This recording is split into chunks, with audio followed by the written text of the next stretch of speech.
Om Namo Bhagavate Vasudevaya. Om Namo Bhagavate Vasudevaya. Om Namo Bhagavate Vasudevaya. Bhagavad-gita, chapter 13, text 8 to 12. Amanitvam Amanitvam adamhitvam ahimsa kshantir arjavam acharyo pasanam shocham stharyam atma vinigraha indriyarteshu vairagyam anahankara evacha janma mrityu jara vyadhi dukha doshanudarshanam asaktir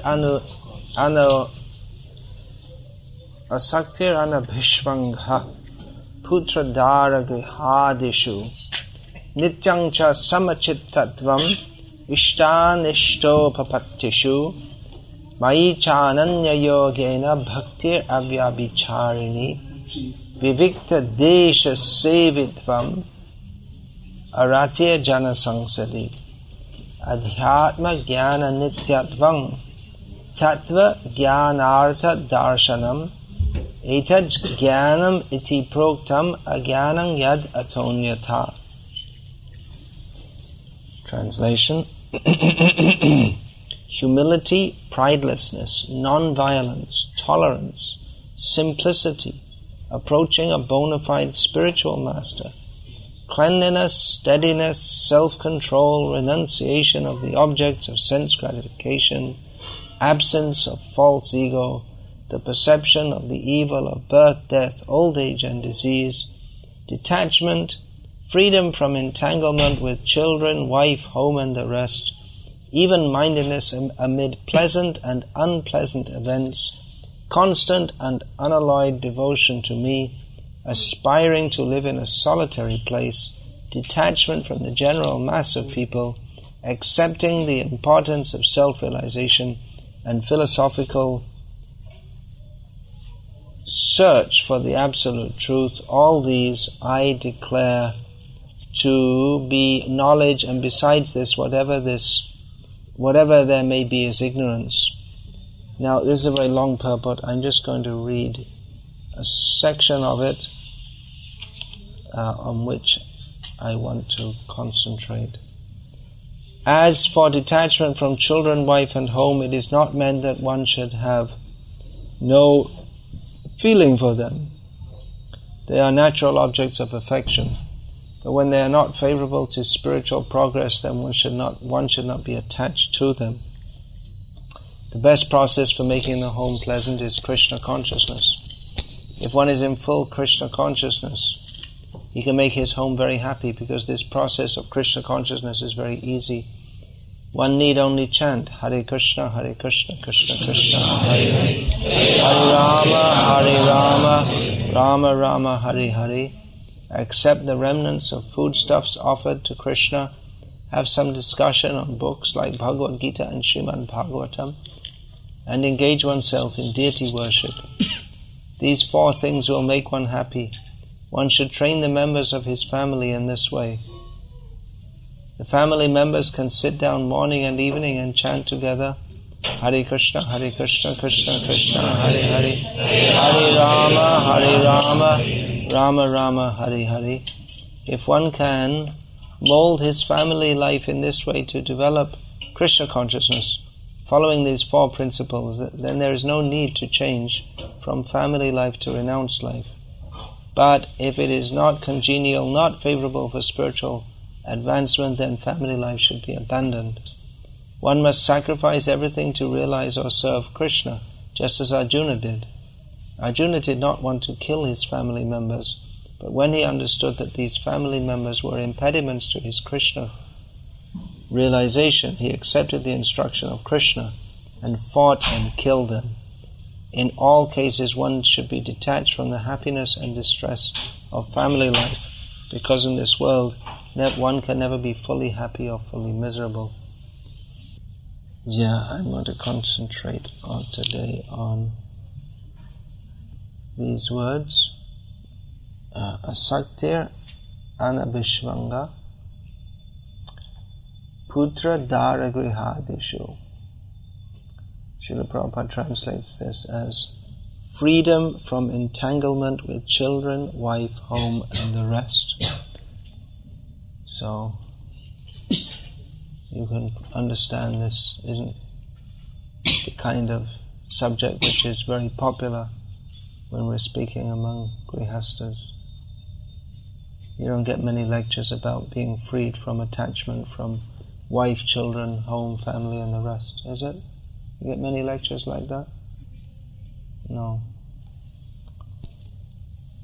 Well, we often hear that in Krishna consciousness family life is as good as renounced life, right?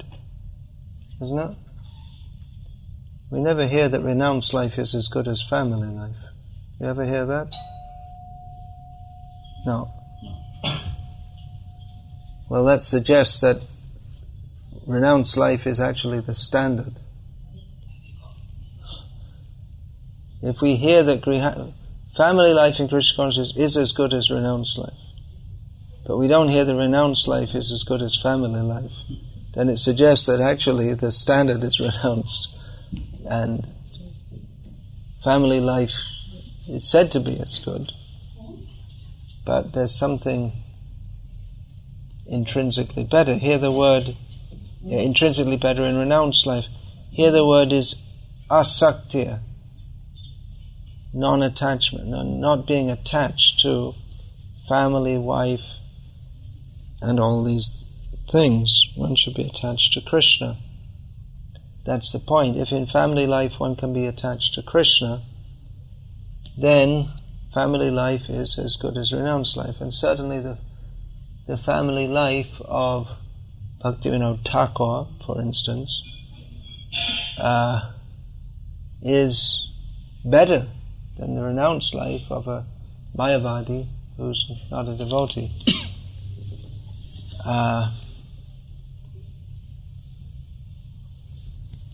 However, the standard of Bhaktivinoda Thakur is exceptional. And the general tendency in family life is to be attached in an imbalanced way. Here, Lord Krishna speaks of Adhyatma Jnana Nityatvam Tattva Jnana Artha Darshanam,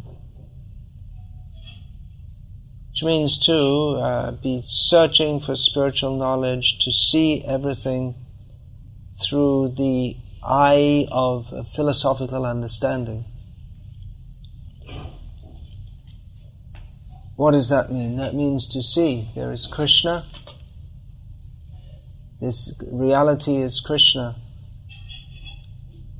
I am a servant of Krishna. Everyone is a servant of Krishna. Krishna is the center of everything. But in family life,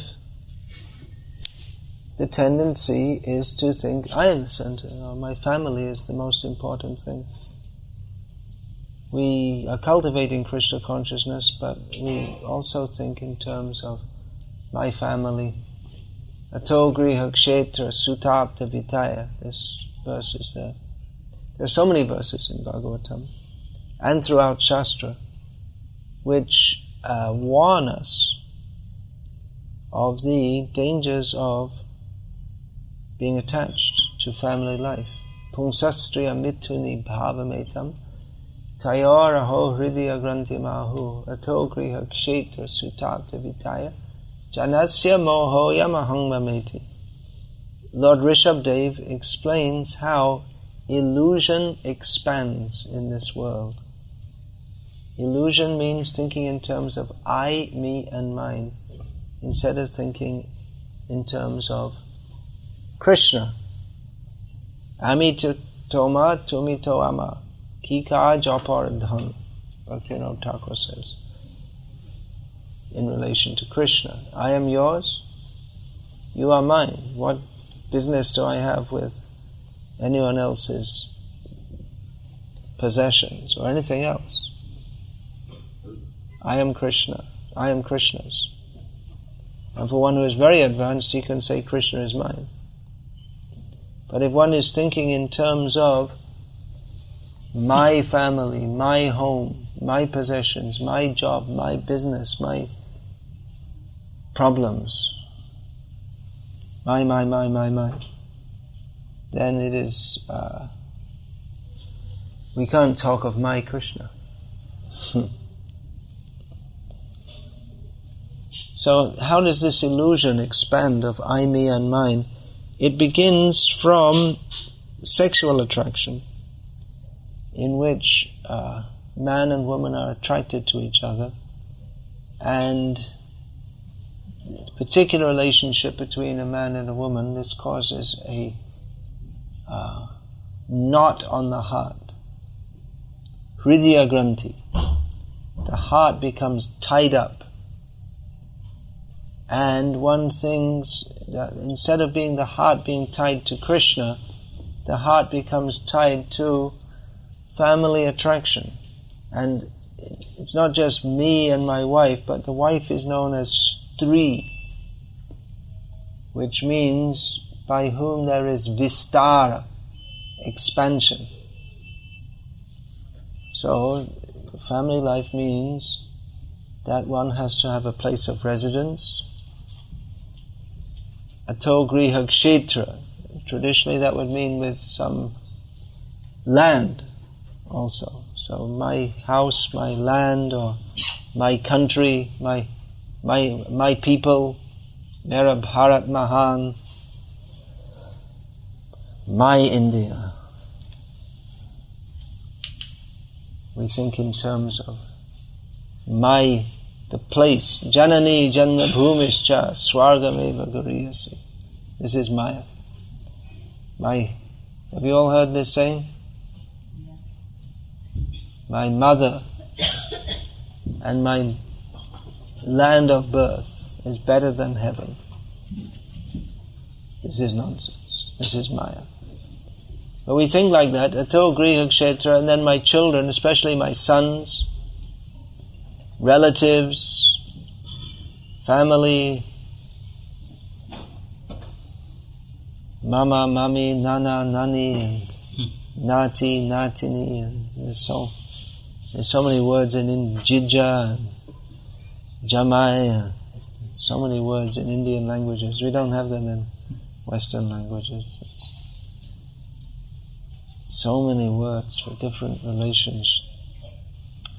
So, and money.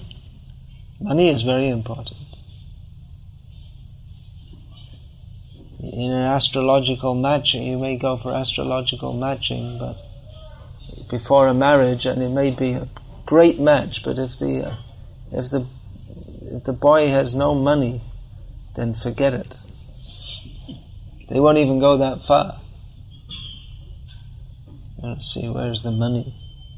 That's most important. Especially in the modern age. If one has money, that's considered success. You have to be a success. Success means you have money. That's all. You're working for some beefeaters, earning 40,000 rupees a month. Oh, success. And your career will expand more. So, success means you're able to maintain a family. That's a great achievement in the modern age. If you can live in some pigeonhole in Abu Dhabi and have a car which gets stuck in the traffic jam and it's difficult to find a parking spot. Car can go at 250 kilometers an hour, and in the Abu Dhabi traffic jam 2.5 kilometers an hour. And this is success. Money. You have money.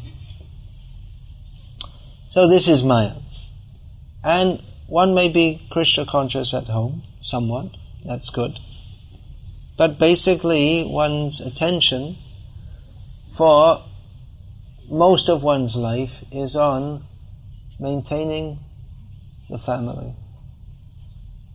That's what the actual concentration is on. One has to work and please his boss or his clients and his wife and get his sons and daughters educated, and then his daughters, they should become ambitious to become an airline pilot or a prime ministeress or something like this. And he has to see that his children are successful. And just when he's thinking in his old age, now I can retire and chant Hare Krishna, then the grandchildren come. And then he has to look after them, because the son and the daughter-in-law, or the daughter and the son-in-law, they're at work, working hard like you worked hard, so there's no one to look after the children, so they want to have you to look after the children. So you're stuck with affection for your grandchildren, and in this way the whole life one is stuck with entanglement in family life. So it is a good idea to be Krishna conscious at home, and we encourage you and congratulate you on this. But at the same time, one should hear about becoming detached from family life, because if at the time of death one thinks of his children or wife or husband or whatever with any material attachment, then one's going to get born again in this material world. One's not going to go to Krishna. If one is attached to comfortable living, social prestige, which is so much part of family life, you have to show that you're a success. You have to get your children educated in the best way, in the best schools. And they also, you have to throw them in, and they also have to work like a slave all their lives, so they can also be socially respectable. And you want your children to chant Hare Krishna, right? But you don't want them to join the ashram and be brahmacharis and dedicate their life fully to Krishna. That's the worst possible thing that could happen. This is material attachment. And one has to be free from that if one is going to be fully Krishna conscious. These are unpleasant facts, which is maybe why you don't get many lectures like this, because everyone wants to be pleasant and nice and smile at each other, and everything's very nice, and here are my children, they're learning shlokas, and they're also doing very well in school, and they'll also be good successes and work very hard and also chant Hare Krishna sometimes while they're driving to work hard and earn lots of money and be a social success.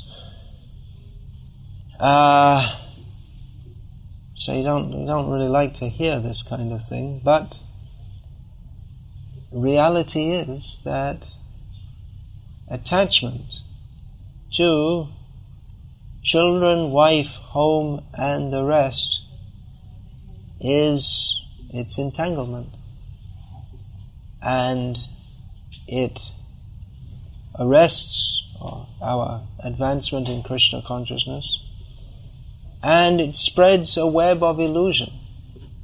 If we are thinking in terms of my family, my home, my prestige, my bank balance, then this is not tattva jnanartha darshanam. This is not seeing in terms of reality. This is not seeing the reality. This is all temporary. If we read Bhagavatam, if we actually read, then we'll come across these statements. There are many, many statements which foster detachment from this world. It's true that it's not in and of itself the essence of Bhagavatam. The essence of Bhagavatam is to become attached to Krishna. But at the same time, we find that there are many statements and long sections in the Bhagavatam, like the teachings of Jara Bharat, a long section which fosters detachment from this material world, because unless we are detached from this material world, then we can't have positive attachment to Krishna. So we should understand, just like the example is given in the Bhagavatam, that this entanglement with wife, children, home, family and the rest, it's a temporary situation. Of course, if our families and members are Krishna conscious, then they can also go back to Godhead, and we can also go back to Godhead. But it may not be that in spiritual existence that our particular attachment in the spiritual world is to these family members. One might be in a completely different rasa with Krishna. One might be in Dwarka and one might be in Ayodhya. So the tendency to think that this is real, this is reality, my relationship with my family and friends, it's a very strong illusion. This family life is for materialistic people, it is the arena in which we are entangled. Now in Krishna consciousness, we can convert that to, if we're fully Krishna conscious, we can convert that to seeing all the family members as servants of Krishna. I am also a servant of Krishna. But we shouldn't take it for granted that just because I'm chanting Hare Krishna, that I'm fully free from material attachment. We should know that if in any way we have any mundane attachment to my family members, then this is Maya. It's an impediment to becoming fully attached to Krishna. Therefore, even Kunti Devi, who is the mother of the Pandavas, she herself being a pure devotee, and her sons all being great devotees, pure devotees, eternal associates of the Lord, on both sides of her family, the Pandavas and the Vrishnis, they're all devotees.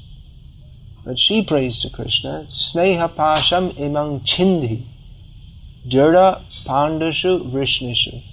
She prays to him that please cut the ropes of affection which bind me to my family members.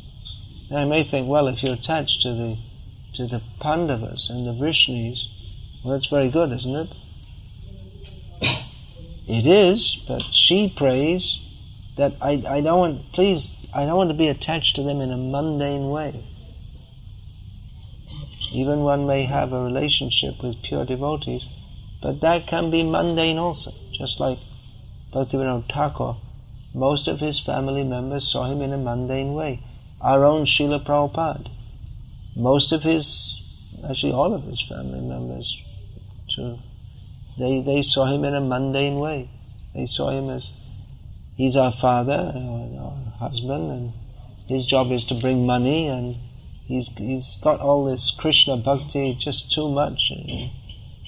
That's what they were thinking. So eventually he left them, he took sannyas, because they didn't cooperate with his Krishna consciousness. So, we're not recommending that you become nasty to your family members or detached in an inappropriate manner. Not at all. Family life in Krishna consciousness is very important. To have ideal families with Krishna in the center. But at the same time, we should understand this and cultivate this understanding that really the center is Krishna, and this family situation is temporary. Like, I've been in so many families. I've been a member of a dog family and a cat family and a camel family, and I've been an ant and a pig and a tree and an Indra and an Indra goop, a little insect. Now I'm in another family. By the grace of Guru and Krishna, in this situation I'm able to chant Hare Krishna. But like any other family, the members will eventually be scattered. So we're here together and we're helping each other to chant Hare Krishna. But we should see each other as devotees. Of course, as long as one is in family life, one has to deal with the family members as family members. But we have to, that means that the husband has to behave as a husband, the wife has to behave as a wife, and not neglect those duties or fail to be affectionate, caring, responsible, and all these duties that come with the role of husband, father, wife, mother, daughter, son, and so on. But at the same time, we have to know that inordinate attachment to my family situation, even if the family members are Krishna conscious, it is an illusion, because everything here is temporary.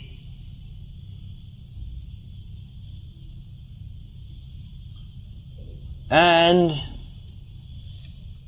the tendency in family life to become attached to a certain kind of prestige, a certain living situation, certain home, certain set of relatives. We should know from the Bhagavad-gita that this is the cause of our entanglement in material. This is material consciousness, which is the cause of our entanglement in family, in the material world. So we read this in Bhagavatam. Now, it's interesting or noteworthy that many devotees, they like to read Bhagavatam. Not many, not enough actually. But among those who do study the Shastra, which is right, and like to teach their children shlokas, they don't often like to teach them these kind of shlokas. That shows something. That they like to hear descriptions of Krishna's beauty and the glory of Bhakti. So this is all very good. But we don't find that people, those who are in family life, they like to learn verses like this Pungsastriya Mituni Bhavametam. They don't like to teach their children verses like this, which the one I was just reciting. That attachment between, the attraction between male and female is the active principle that binds us in material life. That's a very important statement, isn't it? Isn't that a very important statement for understanding how we're here and what's the nature of bondage? But not many devotees like to learn this or even hear about it. Isn't it important for us to hear about it? Prabhupada quoted this verse many times. But somehow we like to edit it out of our consciousness. We like to hear all the nice things. But we need to hear that which will free us from material bondage. Otherwise we'll be sentimentalists. If we don't hear the message of Bhagavatam as our acharyas have presented, as Shukadev Goswami has presented, as Vyasadeva has presented it, if we cut and paste, I like this bit, I don't like that bit, then that in itself is an imbalanced approach. You may think, well, this lecture is pretty imbalanced. What about all the good things about family life? All right, we've had plenty of lectures like that. You've probably heard plenty of lectures like that. That's why I thought it's good to speak on this subject, the other side of the story, which no one wants to hear. So I'll become unpopular, and they'll call me a fanatic. All right, okay. It's easy. You can just call me a fanatic and, in this way edit it out of your consciousness. You don't have to. But the fact is, nevertheless, that family entanglement is the cause of bondage in material life. That's why it's in the Bhagavatam. That's why Vyasadeva included it not in one verse. There are so many verses. Yan maitunadi, grihamedhi, sukhami, tucha. This is another verse that Srila Prabhupada often quoted, not often quoted in ISKCON today. Yan maitunadi, grihamedhi, sukham hitucha. Kanduyanena karyo iva dukha dukham tripyanti neha kriparna bahudukha bhaja kandutivan manasijang vishaheta dhira. Prahlad Maharaj said that the happiness of family life begins with sex, and it is very insignificant. Family happiness is very tucham. You all know this word, tucham. You all know that word? It means insignificant. It is like an itch. The desire to gratify the sexual urge is like an itch. You feel it's itching, you scratch it. But Prahlad Maharaj says that materialistic people, they don't know that by scratching you make the problem worse. So a self-controlled person tolerates the itching, just like if you have an itch and you scratch it, but I shouldn't scratch it. If I scratch it, it'll get worse. A little itch, okay, leave it. Scratch it, it'll get more itchy. Scratch it some more, it'll start bleeding. Scratch it some more, it'll become infected. Then you have a big problem. So these are the examples given in Shastra. From the very beginning of Bhagavatam, Shukadev Goswami, he condemned the position of materialistic householders. Apashyatang atmatatvam griheshu grihamedhinam yujayahri arte naktam vyavayena chavavayaha divacharthe shayurajan kutumba bharanenava. He condemned the position of materialistic householders whose nights go in sleeping or in sex indulgence, and in the daytime simply maintaining their family members. He said this he said they're never concerned with understanding the science of the self. They are materially attached householders. He said this to Parikshit Maharaj. You may say, well, I don't have to listen to this. I'm a Krishna conscious householder. This doesn't apply to me. But Shukadev Goswami said this to Parikshit Maharaj, who is don't think that I'm insulting. You shouldn't think I'm insulting you by saying this, but I think we can accept it as a fact. Parikshit Maharaj was considerably more advanced than all of us. He's a great pure devotee. And Shukadeva Goswami said this to him because the tendency is that as long as one is in material life or in family life, to be attached to it.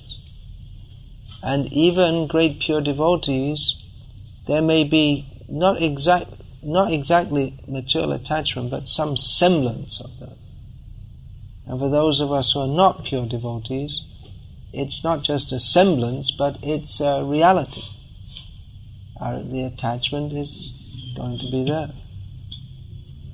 So, again, we shouldn't think that just, I'm Krishna conscious, so this doesn't apply to me.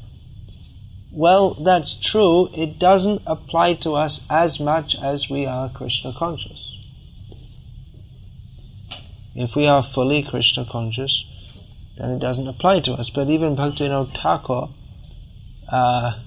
who was undoubtedly fully Krishna conscious, for the sake of our advancement, he portrayed himself as being in his songs, just like the Gopinath song. He portrayed himself as being surrounded by family, relatives, and in this way in Maya. So we shall have to see for ourselves and be very careful that we're not cultivating materialistic attachment to family members. Most people in this world are married. Those who are not married, young men and women or children, they're going to be married. And everyone in every status of life can be fully Krishna conscious, but generally the attachment to family, children, wife, home and the rest is an impediment in our advancement. We should know this. We shouldn't be in an illusion about this. Therefore, the Vedic system is, and Srila Prabhupada often said this, those who listen to Prabhupada's lectures will hear Srila Prabhupada speak about this again and again and again, that the Vedic system is that one who enters family life, eventually he comes out of that. And Prabhupada quotes, Panchas ordvang vanang vrajet. Once one crosses the age of 50, he should go to the forest, which means one should be a vanaprastha or ultimately a sannyasi. Grihaman. What is that? Another Prahlad Maharaj instruction. Grihamandu kupang vanangatoi yadharim ashrayata. He tells Hiranyakashipu, the most attached person, that one should leave the family life, which is like a blind well. The home life, it's like a blind well. If you fall into that, then one can easily fall into it. Once you're in, it's very dangerous and difficult to get out of. One should leave that and go to the forest and take full shelter of Hari. So that was Srila Prabhupada often quoted this. By the age of 50, one should wind up all one's... If one is in material home life, all these things, even as a devotee, by the age of 50, one should renounce. That means one has to be married early enough to finish his responsibilities. But what we're practically seeing is that most of our devotees, they don't renounce at all. They just go on and on and on in their family life. And like I say, after the children, then the next trap is the grandchildren. It just goes on and on and on up until the moment of death. That one remains attached. But Srila Prabhupada, he was on one hand very much encouraging, yes, be ideal devotees in family life. On the other hand, warning, don't be too attached to this situation because it is temporary. It is not the ultimate reality. The tendency is to think that this is it, this is the reality. I have a little home and I chant Hare Krishna here, looking after my family, that's it. But that's not it. It's all going to be finished in due course of time. It won't be very long. So one has to, at the age of 50, start to renounce. You might think, well, that's a bit young, isn't it? Yeah, they usually retire us at 60 or 65. But by that age, one's already old. And the attachments, like I say, the grandchildren attachment is there. At the age of 50, one should still be quite healthy and strong. You might think, well, that's a little early. But the idea is that one shouldn't become completely worn out. When one has no strength to, just the body is full of problems, one has no energy left for serving Krishna. When one is still fairly young, one should start to renounce and leave all these things. That doesn't... Vanang vrajet, the idea is to become a vanaprastha. So one can become a vanaprastha either traveling with one's wife to holy places, or it means it's like a kind of half-married situation. One can retire from family life, from working and job and all these kind of things, and then become more involved in Krishna conscious activities, not necessarily fully taking sannyas, but not being fully entangled in career, family development and all these things. Start to become detached from all these things. Of course, in the modern world, they tie you up. Mortgage. And then you go on paying it. The mortgage is connected to the expectation of your earnings up to the moment you retire. So you have to pay off your mortgage till you're 65. Then you'll just be in your house long enough to die in it. So what is life? Just working. You make a bunch of debts and you spend your whole life paying them off. Well, one should plan one's life in such a way. Of course, we don't know what's going to happen. We could die at any moment. We say that. We don't believe it, but we say that. Actually, it's a fact. But we should plan that we will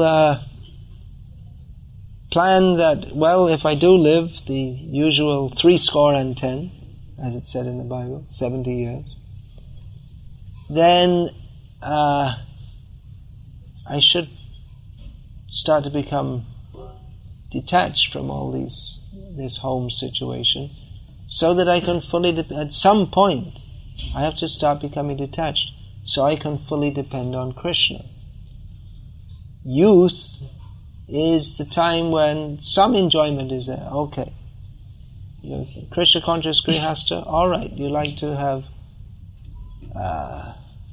nice home, nice saris for the wife, all this kind of thing. Alright, you do that. Do that for some time. But don't spend your whole life doing that. At some point, you should become detached, live simply. Husband and wife. Don't spend your whole life simply showing off your nice saris to your friends and your nice home and all this. Someone said to me some time ago, I want to build a big house so that I can invite devotees and we can have programs. It's like, you don't have to have, I'm going to work hard and earn lots of money so I can have a big house to invite devotees. But It's indulging one's material desires. You can say dovetailing it in Krishna consciousness, or using Krishna consciousness as an excuse. The main desire is to have a big house. And I can also use it to invite the devotee, and I can show the devotee, see, I got a big house. But the concentration is not how I can be Krishna conscious, but how I can have a big house. And I can also use it for serving the devotees. But I have to work hard, I have to think of money, I have to say, and then I can have a big house. But the aim of life is not to have a big house, even if you can use it in the service of Krishna. We should think rather, how can I best serve Krishna? And if having a big house is the way, alright, but it won't be. It will never be. If by your fortune you happen to have a big house, you can use it in the service of Krishna. But we don't find anywhere in any shastra it said that one has to have a big house, then he can serve Krishna better. There's no such statement. If you have it, okay, use it for Krishna's service. But this cultivating of material, I should have a good job in a big position, and then people will respect me, and then they'd also like to be Krishna conscious. This is a common one we hear. We should all be very well, all our grihastha devotees should earn lots of money and have good positions, and then when we preach, people will want to be devotees. Yeah, they'll also want to have big jobs and big positions, and we can also chant Hare Krishna, because they think, well, I can be a material success and chant Hare Krishna. So but the emphasis there again is on our material situation. But Krishna consciousness doesn't depend on any material situation. You can be poverty-stricken and be fully Krishna conscious. I may say, well, people won't want to be Krishna conscious if they see we're all poverty-stricken. Therefore, we should all have big jobs. But again, the emphasis comes on we should work hard and have a good position in society, because to have that so-called, what they call a good job, that means you're in the prison of corporate life. You have gold chains. That's all. Instead of being tied up with iron chains, you're tied up with gold chains. That's all. Instead of being fed just rough rice in the prison, you're fed some little bit nicer rice, but you're still in the prison. So, to get that big job and big position and maintain it, you have to work at least as hard as all the materialistic people around you. And then how are you going to where's the time going to be properly Krishna conscious? You need time to be properly Krishna conscious. You need time to chant Hare Krishna. You need time to study the Bhagavatam. You need time for all these activities, and you have to be able to concentrate on that. But if you're always concentrating on career, job, money, prestige, position, you may say, well, people, they won't necessarily listen to what you say if you have these things. They might do, but materialistic people might listen to you. And then they can also become materialistic devotees with a big job and a big position and chant Hare Krishna, but don't really have much time for it.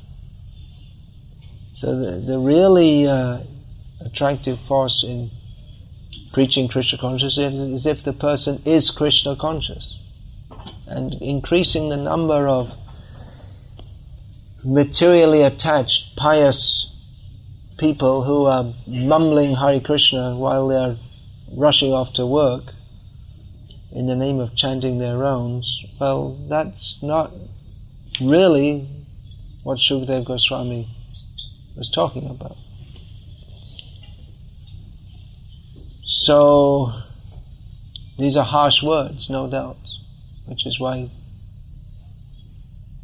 no one likes to talk of them. If you talk all these things, then they won't be very popular, and people won't like to listen, and everyone wants to be popular. But the fact is, as Shukadeva Goswami says, as Vyasadeva says, as Rishabdev says, as Jarbharat says, as Prabhupada has said again and again and again, that material attachment binds us in this material world, and the center of material attachment is putra dara grihadeshu. And unless one is a completely pure devotee of Krishna, then these entanglements are going to hold back our spiritual advancement. Now the art in Krishna conscious family life is to mold the family life so that it is centered on Krishna. That's true. That should be done. That's very good. But as I'm repeatedly saying, because it seems to be a misconception, it is not just that by chanting Hare Krishna, having pictures of Krishna in your home, and being initiated in Krishna consciousness, that one is automatically on the spiritual platform. The attachments are there. One tends to see one's wife and children in a materially attached way, or one's husband, or whatever. For the women, the husband. So one has to cultivate this sense also of being a responsible grihasta, bring his family along in Krishna consciousness, and also understanding that I have no ultimate relationship with my family members more than with any other jiva in existence. There are billions of jivas in existence. Somehow or other I've been put together with these ones. I have a relationship with every jiva in relationship to Krishna, but ultimately I have no more relationship with the jiva who happens to be my husband or wife or children than I have with any other jiva anywhere else in the material or spiritual world. This understanding should be cultivated.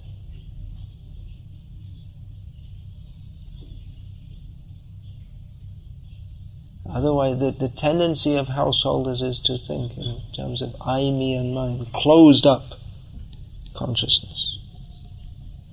That's why we see that even Nanda Maharaj, who, if we can join his family, that's far better than being a great sannyasi. That family is fully transcendental. Krishna's family, the families of Krishna and all the cowherd people of Vraja, that family life is glorious. But Nanda Maharaj, seeing himself as a attached householder, referred to him to Grihinam Dina Chetasam. He said that generally family people, they're of very low consciousness.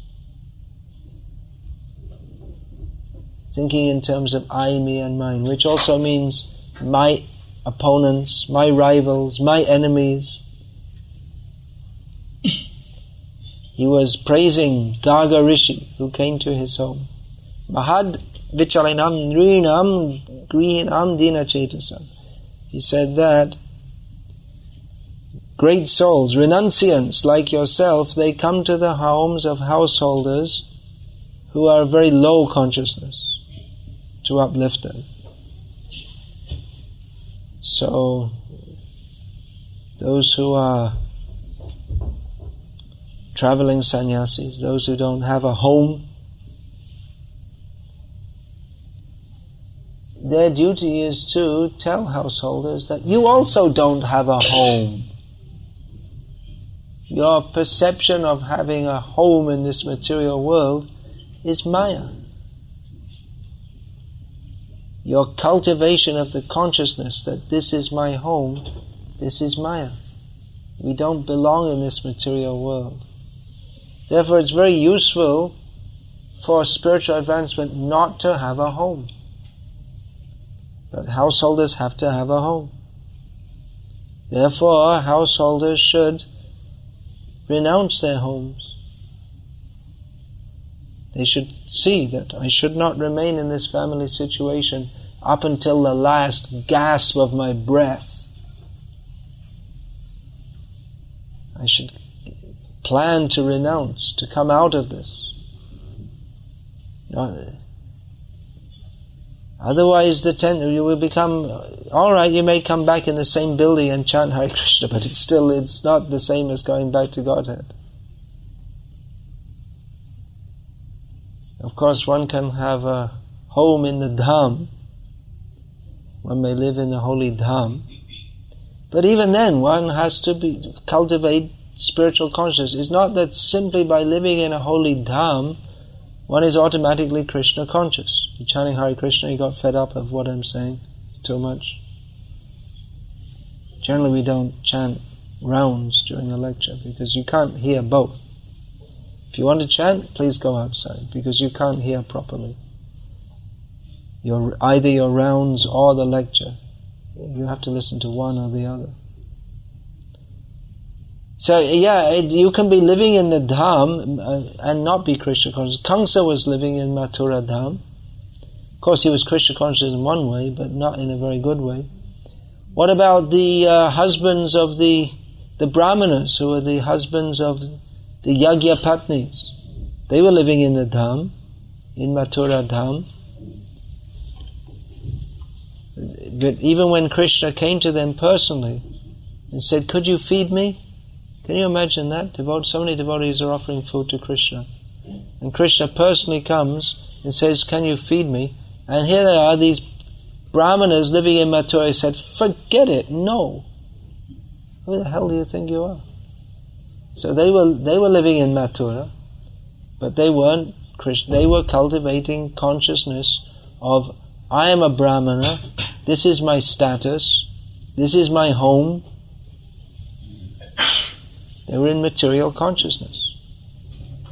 So much so that even when Krishna himself personally came and asked them to serve him, they refused to do so. Because they're in material consciousness. And we see that even in the present day. Many people, they live in a dham, but they're more concerned with property matters, business, and then they'll have some rivalry with some other people who they're rivals in business. So, are they actually living in the dham?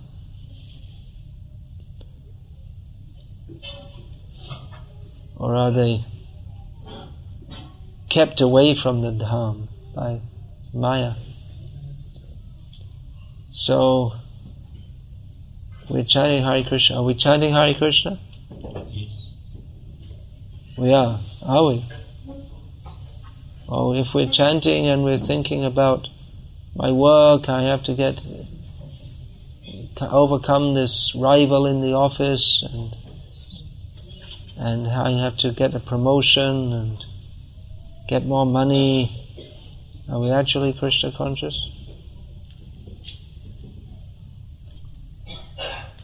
These things should be considered. And we should hear this regularly, as Shukadeva in the Bhagavatam spoke on these points regularly. We have to hear these things regularly. Otherwise, the tendency to become attached materially is very, very strong. What to speak of householders, even for sannyasis, they can be attached to my ashram, my position, my disciples. The disciples can be seen in a mundane way also. One can be materially attached to them. They provide me comforts. They praise me. They make me feel good. They call me a Paramahamsa. So one can be materially attached. If a sannyasi just praises his disciples and they praise him, then where's the instruction? Where's the uplifting? So it's not only in family life one can be in Maya, one can be a sannyasi and also be in Maya, but the tendency in family life is very strong because one is surrounded by the paraphernalia which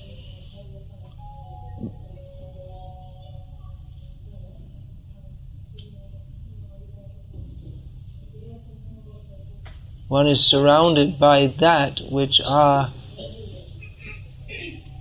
the means by which Maya entangles everyone in this world, namely home, wife, children, money, relatives. So unless one is actually very firmly fixed in Krishna consciousness, then the tendency to be influenced by Maya into thinking that in a materialistic way, into perceiving the members of the family and the paraphernalia of family life as objects of my enjoyment or my comfortable living. That tendency will entangle us in material life. So we need to regularly hear this. So at least once in your life you might hear it. Actually, if you listen to Srila Prabhupada's lectures, you'll hear it many times. And if you read Srila Prabhupada's books, you'll read it again and again. But it seems to me that many devotees, they read Prabhupada's books kind of selectively or with a filter. It's like this doesn't really apply to me. Or they kind of, alright, that's there, but okay, let's get on to the nectar. That's all this stuff about entanglement in material life. Let's just skip over that and get to the nectar. Like I say, devotees who learn shlokas or teach their children shlokas, they don't teach them these shlokas. Why is that? Selective study of the Bhagavatam. And like I say, you don't hear many lectures like that, so you may think, well, it's not very important. But Shukadeva Goswami thought it was important. And his opinion is important. And actually the fact is that the tendency toward material entanglement is there. So we should consider these points regularly. And while performing our family duty, which it seems most people that the family situation is one that they're going to be in or is most suitable for them, or somehow or other they're in it. So we encourage you, yes, be good Krishna conscious grihastas. Be happy, chant Hare Krishna at home. We encourage that, yes. But see this side also. Otherwise your Krishna consciousness will not properly develop. It will be sentimentally tinged. Material life is very nasty. And even if one is living so-called nicely in family life in this material world, the very nature of this material world is that so much nastiness will be there. As stated in this series of verses. Janma mrityu jara vyadhi dukkha doshanudarshanam. We tend to think that in my family life everything is set up. I've got my home, I've got my wife, I've got my children, I've got my medical insurance, so everything's under control. But the harsh reality is that birth, death, old age and disease is there. And so many other nastinesses are there, so many difficulties are there in material life. Even if we're chanting Hare Krishna. So we tend to think of our family situation as that will protect us from all of this. At least my wife is there to comfort me, and when I get old my children will look after me. This is a big trap. When I get old my children will look after me. Then you become dependent on them instead of becoming dependent on Krishna. Therefore, Panchas ordvam vanam vrajet. Once you cross the age of 50, become detached. Don't remain attached there forever. Yeah, and this idea that the children, they'll all look after me, and the family, they'll all look after me. This is, again, in the first teachings of Shukadeva Goswami, he refers to this as asat sainya. This considering the family members will look after me. This they're referred to as fallible soldiers. Prabhupada translates this asat sainya as fallible soldiers. We think that the children and the family members will protect me, but they cannot protect us from death, birth, death, old age and disease, or from the nastiness of the material world. And in fact, they may be not even faithful soldiers. In many cases, the family members turn against us. Those very persons who we were depending on to look after us, they may turn against us. Can't trust them. So don't trust them. Trust Krishna. Even you'll find among devotees, we have this idea, everyone who's a devotee is very great and pure, but we often find, even among devotees, children who have been raised as devotees, when the parents get old, there's arguments over property and all this. I've seen it. Same as materialistic people. That should be good for the parents, and they should become disgusted and detached from all this. These things go on. We have the story of Puranjan. You'll read that in the 4th canto of Bhagavatam, how he took shelter of his wife. That was simply a great illusion. They couldn't protect him from death.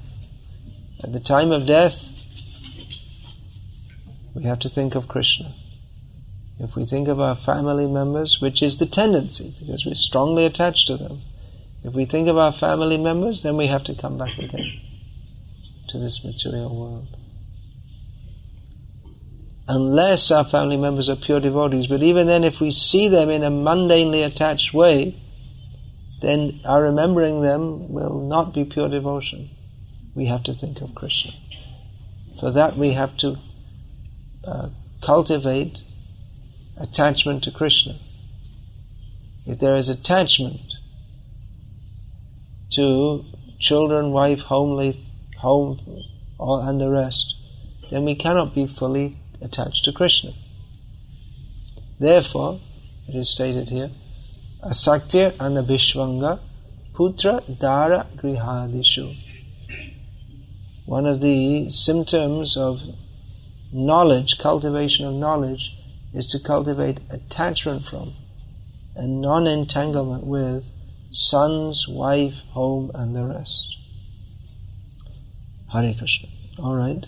It's a fairly simple point which I've spoken on for how long? 40 minutes or something. The basic point is very simple to understand, and I've more or less just said the same thing repeatedly during the last 40 minutes or so. We should hear it repeatedly. We won't like to. But what we like is not necessarily what's good for us. That's another form of maya. It sometimes goes in the name of Krishna consciousness. What I like to hear, that I should hear. But many times what we don't like to hear, that's what we should hear. And therefore it's the duty of those who have taken the role of gurus or teachers to speak what persons need to hear and not what they like to hear. Because if we only want to hear what we like to hear, then that's another form of sense gratification. So, is there any question or comment about this, please?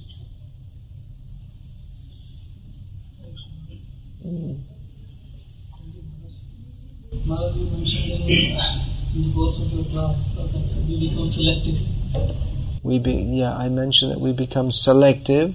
Like in reading Srimad Bhagavatam. In reading Bhagavatam. Yeah, we read it with a filter. Even when we sing some song or because... Yeah, we like to sing songs. Yashamati Nandana Brajabara Nagar. Very good song. Very nice song. But we don't like to sing Ama Jivan Shada Paparata. We don't like to sing that. Gopinath, Amito Kamera Das. Gopinath, I'm a servant of lust. We don't like to sing this. Why is that? We only like the nice things, what we think is nice. That means we've taken Krishna as a means for satisfying our mental proclivities. We're not actually cultivating surrender to Krishna. If that's the fact, if we don't like to sing the songs given to us by our acharyas, which represent our position for our purification, songs that help us to become detached from this material world, if we only like to sing the songs which are suitable for liberated souls, then it's a kind of cheating. Self-deception. So like I say, the gurus and sannyasis should not assist in a process of self-deception. Their duty is to speak the truth that everyone needs to hear. But they won't be popular. But then if a sannyasi is attached to being popular, then he's also in Maya.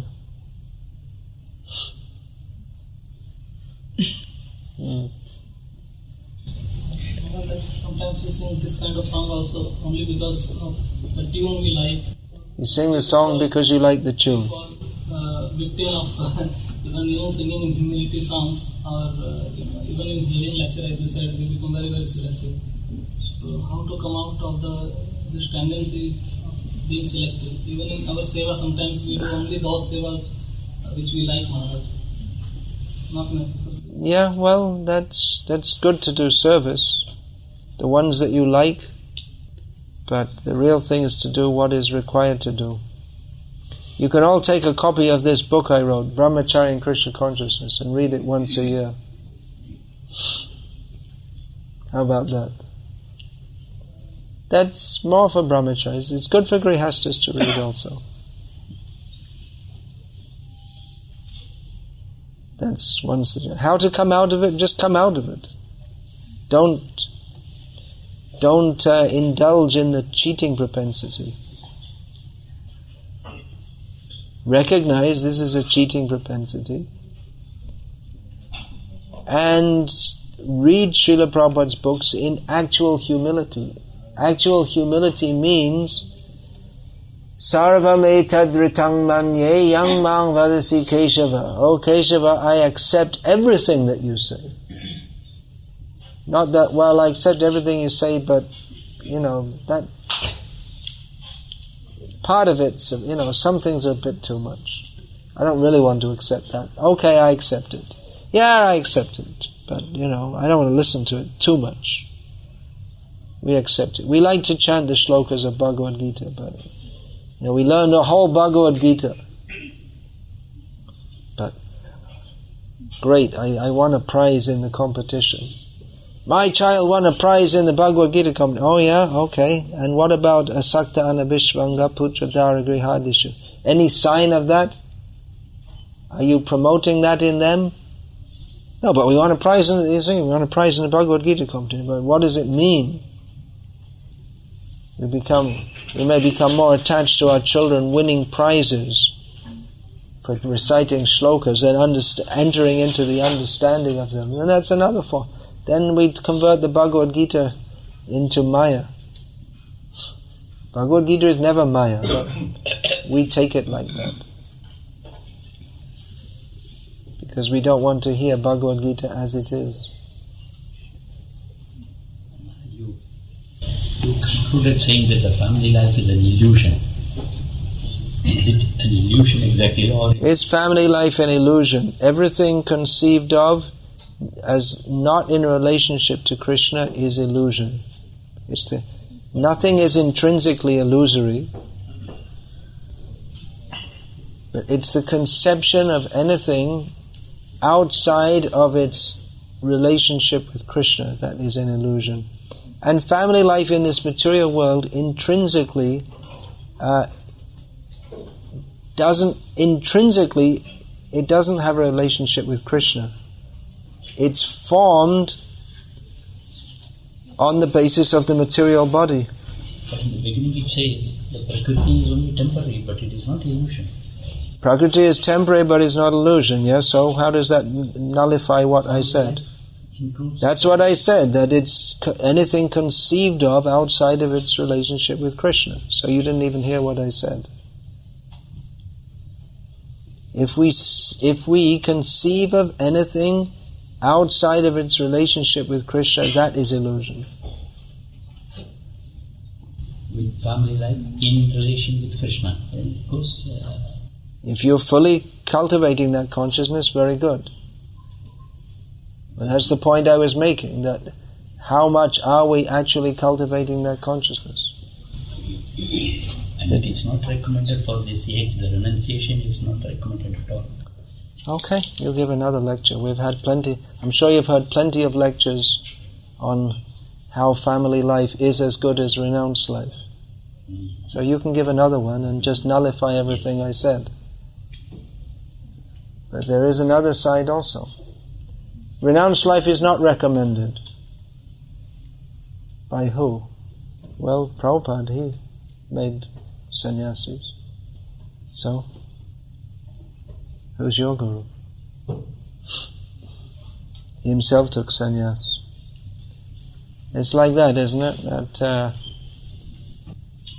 certain people will like to say, yes, you see, sannyas is not recommended in this age, and they'll push that forward as a principle, not saying what our acharyas actually did.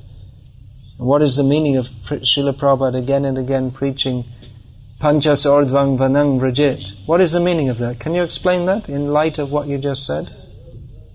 Why did Srila Prabhupada say it? Was Prabhupada wrong when he preached this? When you're promoting that renunciation is not recommended in Kali Yuga? And was Prabhupada wrong in promoting this? Why did he say that? You explain.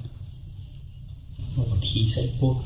Prabhupada and Mendel said he said it's not. So what's the conclusion? He said both. Prabhupada said both. He said both. What's the other thing he said apart from renounce? The renunciation is sannyasa life is not recommended for this age. Srila Prabhupada said that, and he made sannyasis. He quoted Chaitanya Mahaprabhu that one of the 5 things not allowed in Kali Yuga is sannyas. And then Chaitanya Mahaprabhu himself, shortly after quoting that to the Chankazi, took sannyas. So what do we understand from this? Chaitanya Mahaprabhu was in Maya, he was a hypocrite. What do you understand from this? It means then we should understand from the acharyas what is the conclusion of this apparent contradiction. That this false renunciation of the Mayavadis, that is not recommended. But real renunciation to serve Krishna, that is always wanted, that is needed. And unless and until we have this non-attachment to material life, then we have to come back to the material world. That's true in every yoga. It's not that it's different in Kali Yuga. That for most people in Kali Yuga, they have to go through this stage of family life. That is there. And we have to encourage people in this dangerous family life to follow religious principles, put Krishna in the center. But at the same time, you have to understand that ultimately you have to be fully attached to Krishna. And if you are attached to home, family and the rest, that you have to be born again. So, remaining in family life is not the principle. And renouncing family life is also not the principle. The principle is to be attached to Krishna.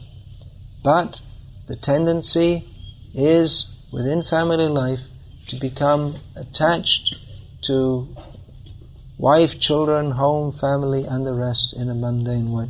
That is the tendency. Therefore, one should cultivate non-attachment to these things. The actual principle is how to be attached to Krishna and not attached to anything else. It means we should be attached to Krishna and His devotees. Our family members can also be His devotees. That's also there. As a conclusion, then I hear from this lecture what my knowledge gets got from you. Is it right or not? Can you explain? While you are in Krishna consciousness, you have to detach the family life. When you are not detached the family life, family will detach you. That time Krishna will be away from you. Is it right? I'm sorry, I couldn't understand what you said. While you are Could someone explain that in more clear English? No, when the time comes after everybody leaves you, that time He will not help you with it. I still don't understand what's being said. When we are in Krishna consciousness, Prabhupada told we have to detach from our family life after 50. Yeah. Prabhupada said means he would always quote this from Shastra. It wasn't just Prabhupada's own idea. We have to, if we are not detached the family life, family will detach us when we are after 60. That time, I can't understand what's being said. I still don't understand. That old age time, if we are not detached, family members will detach us. What does that mean? Family member They will leave us. They won't help you. They will be away from us. Oh, yeah, possibly they will... They will detach us. That time Krishna will be away from us. What do you mean? I can't That understand. Krishna won't help. Is it right? His point is that if I am not Krishna conscious before and I am attached to family, at the end both will not be there. Krishna will not be there and family. You'll lose both sides. That's your point. Yeah? Maybe. On the other hand, the Rama leads a family life. Rama, Yeah. same avatar of Krishna, leads how to be in life in the family, and he leads the life simplicity and Krishna also? same Krishna. Yeah, Krishna, Rama, they show how to lead an ideal family life. Then there he attached with the family. Yeah, but Krishna's attachment that's Ananda Chinmaya Rasa. That's fully spiritual. Our attachment is not fully spiritual. Krishna's family members are His eternal associates. Our family members are not eternal associates. Neither are we Bhagavan, and nor are they our Shaktis. Nor is the situation we are in with them eternal. And that is the illusion. We tend to think of this as reality. That is the illusion. We tend to think that I, me and mine, me, my home, my family, this is reality. That is the illusion. For Krishna, it's reality. His family life is reality. Krishna is not in an illusion, because He is the supreme enjoyer. But we are not the supreme enjoyers. We are the supreme sufferers. As long as we forget Krishna, we are simply suffering in this material world. Out of illusion, we accept family life as a